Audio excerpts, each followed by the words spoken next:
How to delete Payee on Danske Bank app. Follow these steps. First, log on to Danske Mobile Banking. Then tap Transfer at the bottom of the page. After that, select Betaling Service, Direct Debit. Then select the Betaling Service agreement you want to delete. Then scroll to the bottom of the agreement details and tap Delete Agreement. At last, check that this is the right agreement and tap Delete. Your Betaling Service agreement has now been deleted, and no further payments will be made.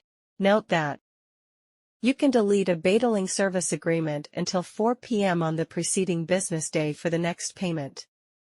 If you delete it later, the payment will be executed and the agreement will subsequently be deleted. Only once you do not want to pay. If this is the only time you do not want to pay the bill, you must reject the payment instead of deleting the agreement.